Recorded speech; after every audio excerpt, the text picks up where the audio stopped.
오늘은 1970년대 충무로 골목을 시나리오 한 편 들고 헤매던 신인 작가였던 시절의 이야기입니다. 그리고 제주 바다에서 만난 머리 긴 아가씨 장정아. 그 애틋한 이름 하나가 내 청춘을 오래 흔들어 놓았던 그 가을의 이야기입니다. 나는 시나리오 한 편이 들어있는 원고 봉투를 옆에 끼고 충무로 영화 골목을 하루 종일 헤매고 다녔습니다. 누구한테 보여줘야 하는지도 몰랐고 어떻게 시작해야 길이 열리는지도 몰랐습니다. 그러다 찾아 들어간 곳이 스타다방. 그 시절 중견 배우들의 놀이터 같은 곳이었죠. 자욱한 담배 연기 속에서 스크린에서만 보던 얼굴이 눈에 띄었습니다. 악역 전문 중견 배우 허장강 선생님. 나는 꾸벅 인사를 드리고 조심스럽게 말했습니다. 선생님, 저는 시나리오를 쓰는 신인 작가입니다. 제 원고를 한번 읽어보시고 아시는 감독님께 추천해 주실 수 있을까요? 그럼 내가 잘 아는 감독님 집 주소를 알려줄 테니 찾아가 봐요. 나는 그 주소를 들고 장충동 김수용 감독님 댁으로 갔습니다. 그런데 감독님은 집에 안 계셨고 사모님께 원고를 전달했습니다. 요즘 감독님이 바쁘세요. 이거 다 읽으려면 시간이 꽤 걸릴 거예요. 한 달 후쯤 다시 와요. 그럼 감독님이 읽은 소감을 말해 주실 거예요. 한 달, 그때 내겐 한 달이 너무 길었습니다. 그냥 막연히 기다릴 수가 없었죠. 그래서 나는 막 촬영에 들어간 영화의 연출부 스크립터로 들어갔습니다. 영화 제목은 몸 전체로 사랑을. 배우는 하명중, 전계현 씨가 출연하고 홍파 감독이 직접 쓴 시나리오로 입봉하는 작품이었습니다. 그런데 첫 촬영을 한 달간 제주도에서 한다는 것이었습니다. 너무 잘 됐다고 생각했지요. 그럼 한 달 동안 먹고 잘 걱정은 없겠다. 스텝 20명이 기차 타고 부산으로 내려가 제주로 떠나는 여객선에 올랐습니다. 우리 촬영팀은 제주에서 가장 큰 여관에 묵게 됐습니다. 그리고 그 여관에서 머리 긴 아가씨가 눈길을 끌었습니다. 갓 20을 넘긴 듯한 청초한 얼굴. 저뿐만 아니라 온 스텝과 연기자들의 관심이 그 미모의 아가씨에게 쏠렸습니다. 투숙객인가 했더니 청소를 하고 있었습니다. 여관집 딸인가 했더니 아니었습니다. 단체 손님이 머무는 동안 임시로 채용한 동네 아가씨라고 했습니다. 그런데 어느 날 내가 복도에서 노란색 여자 머리핀 하나를 주었습니다. 그 아가씨가 머리에 꽂았던 머리핀이었습니다. 퇴근하는 그 아가씨를 따라가 머리핀을 전해주었습니다. 이거 복도에서 주웠어요. 여관 복도에서 가끔 마주친 적이 있어서인지 그녀는 나를 금방 알아보았습니다. 영화 촬영 오신 분이시죠? 네, 저는 이홍구라고 합니다. 저는 장정아예요. 우리는 나란히 걸었습니다. 정아 씨가 묻지도 않았는데 먼저 내 소개를 했습니다. 저는 원래 시나리오 작가 지망생인데요. 잠시 연출부 스크립터로 일하고 있어요. 제주도는 처음이에요. 정아 씨는 제주도 토박이세요? 네, 제주도가 고향이에요. 얼마 전까지 오사카의 이모 집에서 간호전문학교 다녔는데 엄마가 아프셔서 돌아왔어요. 해녀인데 잠수병에 걸리셨거든요. 아버지는 선원이셨는데 풍랑으로 돌아가셨고요. 그럼 다시 일본으로 가시겠네요. 그건 모르겠어요. 아무래도 내가 돈을 벌어야 될 것 같아서 학교는 못 갈 것 같아요. 근데 이모는 자꾸 시집 가래요. 결혼을요? 이모가 점 찍어둔 사람이 있어요. 스시집 사장님인데 부자래요. 근데 나이도 20살이나 위고 애가 둘이나 있대요. 식당이 5개나 있는 부자라고 그 사람한테 가래요. 그럼 동생들 뒷바라지 걱정 안 해도 된다면서? 아니 그게 말이 됩니까? 이모님이 어떻게 그런 말을... 이모가 우리 많이 도와주고 있거든요. 간호학교도 이모가 보내준 거예요. 간호사가 되고 싶었던 거 아니에요? 아니요, 저는 겁이 많아서 다친 사람 못 봐요. 사실 어릴 때는 가수가 되고 싶었어요. 가수요? 그럼 노래 한번 들어볼 수 있을까요? 그녀는 파도치는 방파제 위에서 노래를 불렀습니다. 일본 엔카였습니다. 가사는 알아들을 수 없어도 애절한 멜로디가 사랑하는 남녀의 이별 장면을 떠올리게 했습니다. 그날부터 우리는 하루가 멀다 하고 바닷가 데이트를 하였습니다. 20일간의 제주도 촬영이 끝나고 서울로 돌아오는 기차 안에서부터 나는 하루에 한 통씩 정아 씨에게 편지를 써보냈습니다. 나는 외대 다니던 동생의 이문동 자취방에 얹혀 살고 있던 때라 시외 전화를 할 수 없었습니다. 그때는 전화를 하려면 공중전화로는 안 되고 우체국에 가서 시외 전화를 신청해야 되는데 제 형편으로는 그 시외 통화료가 엄청 부담이었습니다. 그래서 영화사에서 늦게까지 일할 때는 밤늦게 아무도 없을 때 몰래 시외 전화를 하기도 했습니다. 며칠 전화를 못하면 그녀의 편지가 날아왔습니다. 서울은 많이 춥나요? 여긴 아직 따뜻해요. 저는 여관 일을 계속하고 있어요. 엄마는 퇴원해서 집에서 몸조리를 하고 있지만 앞으로 해녀 일은 못 하실 것 같아요. 이제 내가 벌어서 내 동생 학비와 엄마 병원비를 마련해야 되는데 이모가 일본으로 들어오라고 하네요. 가장 쉽게 해결하는 방법은 그 식당 부자와 결혼하는 거라고요. 어떤 결정을 하든 그 전에 서울에 한번 올라갈게요. 어디로 가면 만날 수 있냐고 하는데 대답할 수가 없었습니다. 영화사는 정식 직원이 아니라 상주하는 것도 아니고 알려줄 전화번호도 없었습니다. 그래서 충무로에 단골 애플 다방 번호를 알려주었습니다. 그리고 일주일 후에 정아 씨가 온다는 기별도 없이 애플 다방에 나타났습니다. 촬영 감독님께 필름을 전달할 게 있어서 애플 다방에서 만나기로 했는데 거기에 정아 씨가 혼자 앉아 있었습니다. 2시간이나 기다렸다고 했습니다. 대학에 다니는 동생을 만나러 왔던 길에 찾아왔다고 했습니다. 그런데 나는 정아 씨를 맞이할 준비가 되어 있지 않았습니다. 주머니엔 둘이 마신 커피값밖에 없었습니다. 무려 3시간 동안 다방에 죽치고 있다가 날이 어둑해질 무렵 스카라 극장 뒷골목에 할머니 식당으로 데려갔습니다. 단골이라 외상이 되는 곳이기 때문입니다. 김치찌개를 먹고 있는데 안면이 있는 스카라 극장 문지기 형님이 밥을 먹고 있었습니다. 살짝 가서 귓속말로 물었습니다. 여자친구랑 영화 좀 보게 해줄 수 있어요? 비굴하게 사정해서 극장표를 안 끊고 옆문으로 들어갔습니다. 하지만 그녀는 전혀 내색을 하지 않았습니다. 커피 한 잔으로 3시간을 버티고 외상으로 밥을 먹고 비굴하게 공짜 영화를 보는 빈털터리 남자의 자존심을 지켜주기 위해 모른 척 해주었던 겁니다. 그런데 나는 그 배려가 뼈저리게 아팠습니다. 그녀는 동생 자취방에서 잘 거라고 했습니다. 버스 정거장까지 배웅을 하며 다음날 만나기로 약속했습니다. 다음날 저는 영화 스태프들에게 돈을 빌려 데이트 자금을 마련했습니다. 오늘은 명동 구경도 시켜주고 백화점에 가서 선물도 하나 사주리라. 영화사 사무실 전화기 앞에서 그녀의 연락만 기다렸습니다. 따르릉 약속한 시간에 정아 씨의 전화가 왔습니다. 홍구 씨, 저 공항이에요. 제주도로 내려가려고요. 아니, 내일 내려간다면서요? 엄마가 병이 도져서 입원하셨대요. 비행기 시간은요? 2시간 남았어요. 저는 수화기를 던지고 미친 듯이 뛰쳐나갔습니다. 그렇게 그냥 보낼 수 없었습니다. 하지만 지나가는 택시를 그냥 바라보며 서 있었습니다. 공항까지 달려가 봤자 떠나는 그녀에게 내가 해줄 게 아무것도 없다는 생각이 들었기 때문입니다. 위로가 될 말이든 우리의 미래에 희망을 갖게 할 말이든 무엇이든 한마디라도 해줄 수 있었다면 달려갔겠죠. 전날 그녀가 버스를 타고 떠나기 전에 한 말이 비수처럼 가슴에 박혔습니다. 나 일본엔 가지 않을 거예요. 근데 내가 3년쯤 기다린다면 뭐가 달라질까요? 3년 후엔 내 형편이 좋아질 수 있냐고 묻는 것이었습니다. 하지만 난 이렇다 할 말을 해줄 게 없었습니다. 글쎄, 노력은 해보겠지만 그때까지 뭘 이룰 수 있다고 말할 자신은 없다고 솔직하게 말했습니다. 정아 씨가 기대했던 답이 아니었기 때문일까요? 그녀는 그렇게 훌쩍 떠나고 말았습니다. 그 후로 정아 씨의 소식은 뜸해졌습니다.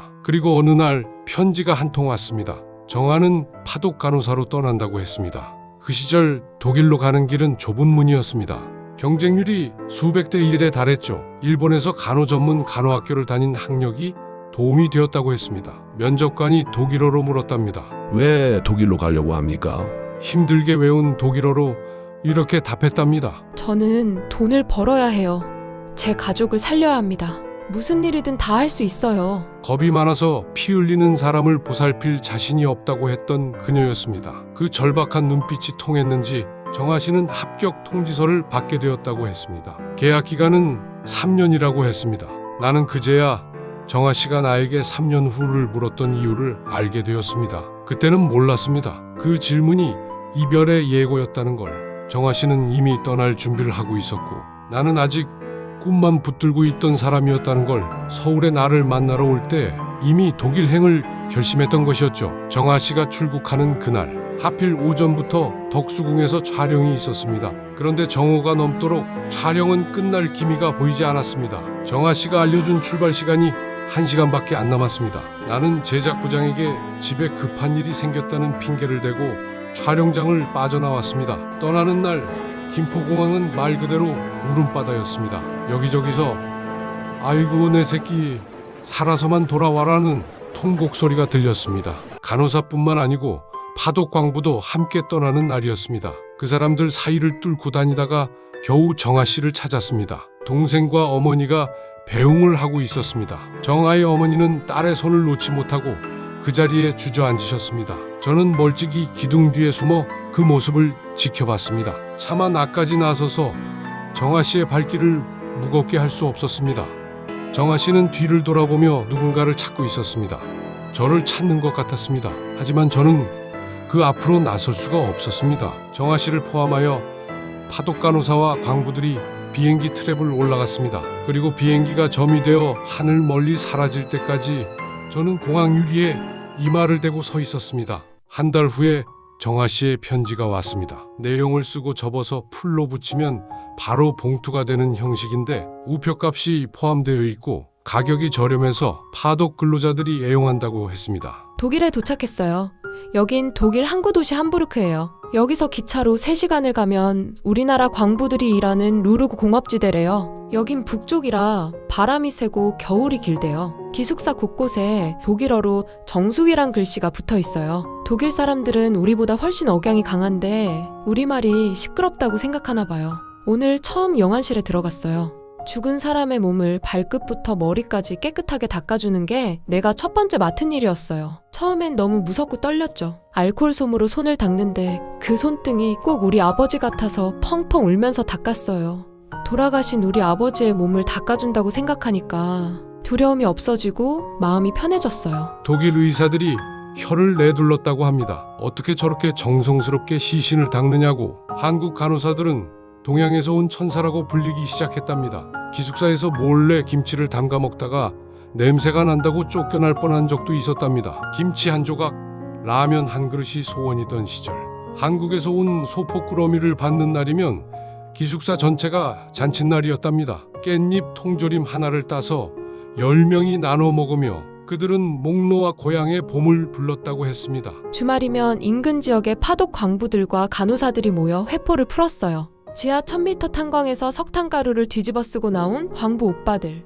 니들은 우리 희망이다. 아프지 마라. 투박한 손으로 건네주는 초콜릿과 맥주 한 잔. 서로의 처지가 너무나 닮아 우리들은 오누이처럼 서로를 의지했어요. 어느 날 탄광사고로 한국 광부가 죽었을 때 정아와 동료들은 장례식장에서 목이 터져라 통곡했다고 합니다. 월급날 정아는 월급의 80%를 뚝 떼어 한국으로 송금했습니다. 자신은 빵 한 조각으로 끼니를 때우면서도 송금 영수증을 손에 쥐면 그렇게 행복했다고 합니다. 이번 달엔 동생 등록금 보냈어요. 엄마 약값도 보냈고 나 이제 조금만 더 모으면 돼요. 정아 씨가 보낸 돈으로 동생은 대학을 졸업했고 무너져가던 제주도 집을 양옥으로 새로 지었다고 합니다. 정아 씨는 자기의 청춘을 팔아 가족의 미래를 산 것입니다. 우리는 한 달에 한 번, 그러다가 6개월에 한 번 편지를 주고받았습니다. 서로 바쁘게 살다 보니 조금씩 서로를 잊고 살았습니다. 1년, 2년 그렇게 세월이 흘렀습니다. 그동안 나는 신상옥 감독님의 조감독을 하다가 영화사 신필름을 떠났습니다. 원로 작가 이상현 선생님의 보조작가로 일하게 된 것입니다. 영화 스텝 시절보다는 형편이 좀 피었지만 정식 작가로 데뷔하기까진 아직 까마득했습니다. 그리고 정아 씨가 떠난 지 3년째가 되는 해였습니다. 정아 씨한테 약속했었습니다. 3년이 지나면 나도 많이 달라져 있을 거라고요. 그런데 나는 아직 준비가 되어 있지 않았습니다. 돌아오면 뭐라고 하지? 난 3년 전과 다름없이 여전히 그 모양인데 그런 내 처지가 너무 한심했습니다. 그때 정아 씨가 충격적인 소식을 전해왔습니다. 나 결혼해요.